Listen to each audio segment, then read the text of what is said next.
Yes. Nze Lukwago Swali.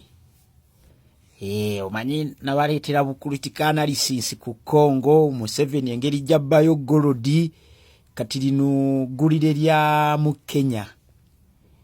Ruta amagye yagajjeeyo era amagye essaawa zino gatuyiseeko wano ebweyogerere nga gava e Congo gaddayo e Kenya, ag'e Kenya go gavuddeyo.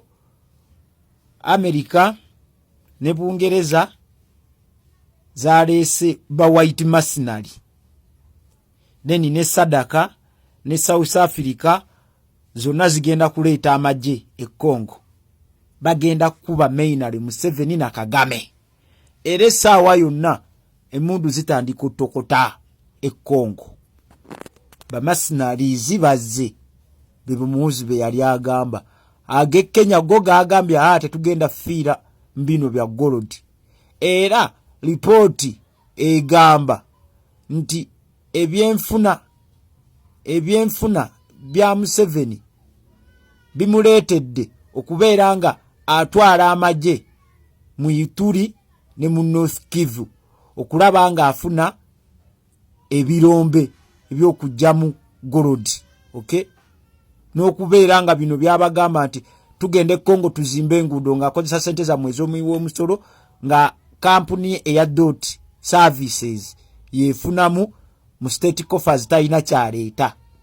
Era Museveni ne Kagame be batendeka ebibinja by'abayeekera ne babiteekamu ssente ne babiwa ssente nga bakwatagana n'ebimu ku bubinja bw'abazungu ba mercenaries, paramilitary contractors batendeka aba M23 ne bano bayita aba ADF. Kyova olaba Jamiru Mukulu Tanzania we yakuba aba M23 yasalawo ne Jamiru Mukulu emukwate. Ab'obuyinza mu Tanzania we bakwata Jamiru Mukulu abagamba bannaye nze ebyobuyekera sibimanyi, Museveni ankozesanga kisiikirize. Yatuwa yatutambuliza ebyokulwanisa n'abannyonnyola engeri Kayihura nga IGP gye yawangamu aba M23 emmundu ng'aziyisa mu Uganda paka ku nsalo ya Congo. N'ababuulira ebyama byonna nti Museveni ye ADF yatuwa ne syawa ne ADF ssente yabatendeka n'obatendeka. Aba Tanzania ne bakubira Museveni essimu. Deni ne bakola okuteeseganya naye Tanzania nekkaatiriza Museveni nti Jamiru Mukulu tomutwalanga mu kooti maaso kuba simu tujju simu yeekera bino projekiti zammwe. Kyemuva mulaba Jamiru Mukulu ali mu kooti y'aba civilian court, tebamutwalako mu kooti maaso.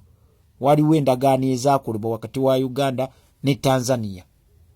Kaakati America, Bungereza ne European Union we balabye nga Museveni golodi waabwe amubba neno mu Central African Republic amubba n'amutwala mu Balasha abo ba China, ne bagamba katukuzimba oluguudo olwa Lobito Corridor ne port eyo bagenda zimbako ziraire port roads zonna ebyobugagga bye baagala Congo babiyisenge eyo tebagenda kuddamu beeyisa wano mu Uganda babadde bakola kibabisa.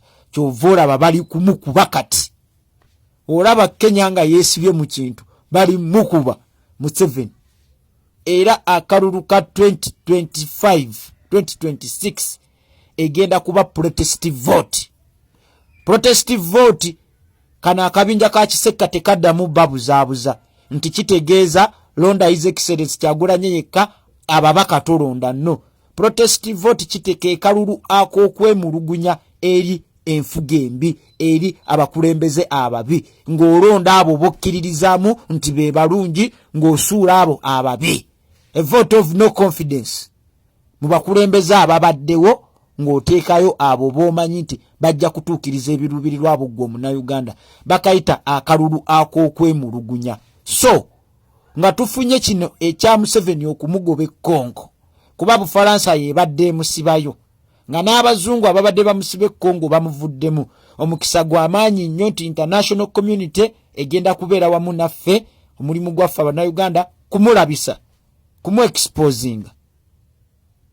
Aka Museveni kaweddemu bannaye, aka Museveni kakoze eki kaweddemu.